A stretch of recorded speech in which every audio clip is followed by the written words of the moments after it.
Good morning යාළුවෝ. මම වැඩ පටන් ගන්න යන්නේ.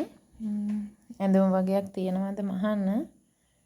මේ තමයි මගේ මැහුම් කාමරේ. මේ පොඩි මේසෙකුත් තියෙනවා රෙදි කපන්න.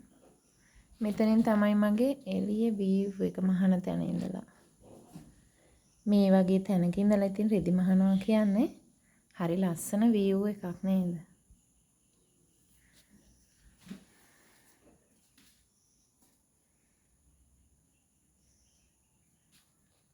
මේ ඉතින් උදේ 8ට විතර. ඉතින් යාළුවනේ මේ උදෙන්ම වැඩ පටන් ගන්න කලින් ඔයාලට පොඩ්ඩක් මගේ ওই මහන තැන ඉඳලා එළිය view එක තමයි පෙන්වන්නේ. ටිකක් ලස්සනයි. අපි මෙහෙට අලුත් ඒක නිසා මේ තාම ඉතින් ක්ලීන් කරන් යන ගමන් ඔයාලට මේ මං චුට්ටක් අපේ මේ view එක පෙන්වන්නේ පොඩ්ඩක් ගෙයින් පිටිපස්සේ එළියට බැහැලා මේ උදේට හරි ලස්සනයි. පළතුරු නම් ගොඩක් තියෙනවා අපේ මේ ලෑන්ඩ් එකේ. ඔයාලට මම මේ පෙන්වන්නේ මේ කුරුළු ලෑල්ලක් දාලා තියෙනවා. එච්චර පැහැදිලි ඔයාලට පේන්නෙත් නෑ එතන. මේ උදේට ඉතින් ඔහොම තමයි හරිම ලස්සනයි. මේ තියෙන්නේ අපේ උගුරැස්ස ගහ. මේකෙත් මේ ඉදිලා දැන් ගොඩක් අපි කාලම ඉවර වෙලා. උදේට ඉතින් ඉර පායලා ඕවා ටිකක් බලලා තමයි ඉතින් අපි දවසේ වැඩ පටන් ගන්නෙ. ඉතින් මේ මගේ සාලේ තමයි වැඩිය බඩු නැති සාලයක් තියෙන්නේ මට.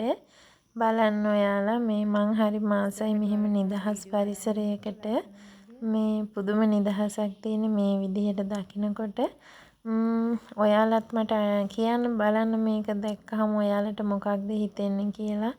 ඔය ඉතින් මේ මේන් ඩෝ එකෙන් එළිය පේන විදිහ මේ මාරම නිදහස් පරිසරයක් ඉතින්.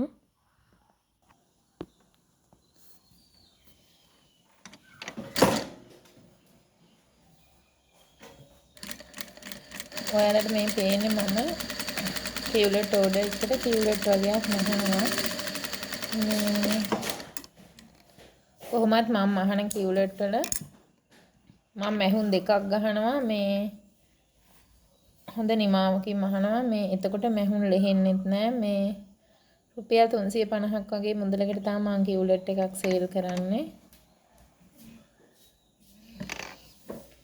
බිස්නස් එකකට වගේ කිව්ලට් 15කට වැඩිය වගේ කරනවා නම් මම අනිවාර්යයෙන්ම මේ රුපියල් 300කට වගේ දෙනවා කිව්ලට් එක. හැබැයි කිව්ලට් 15කට වැඩිය ගන්න ඕන.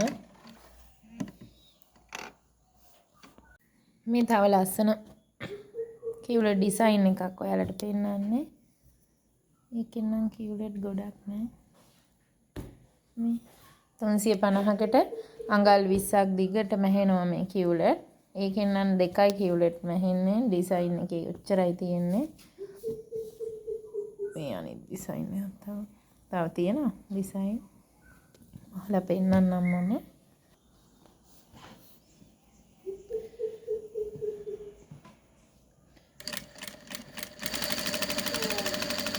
කිව්ලට් තමයි මම ඒ කාලේ ඉඳලම ගොඩක් කරේ ගවුම් අනම්මනම් කරාට මේ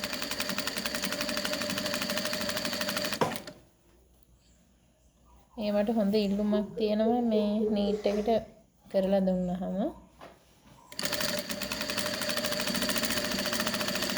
ආයෙ බෙඩ් ෂීට් කරනවා පොත් තවුල කරනවා මේ ටිකේම.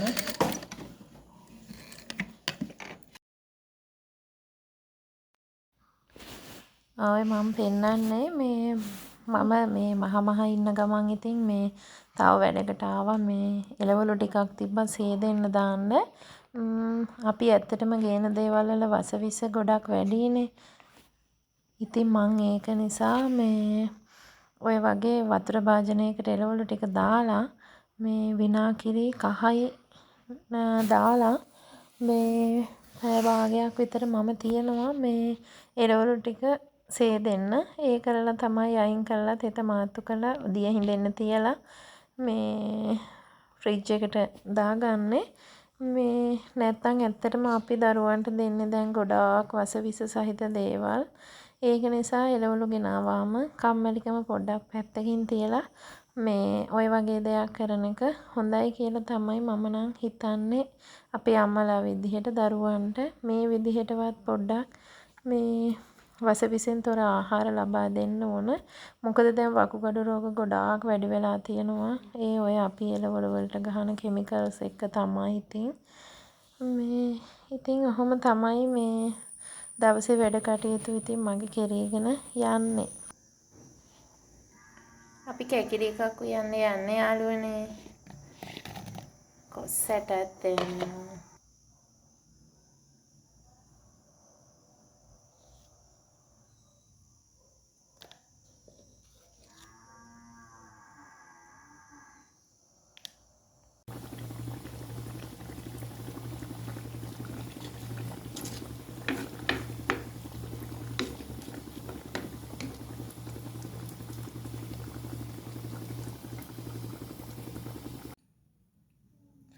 ඔන්න අද යාළුවනේ අපේ රෑ බත් එක කැකිරි උයලා පරිප්පු හින්දලා කරවිල සම්බෝලේ චිකනුයි රස පාටයි නේද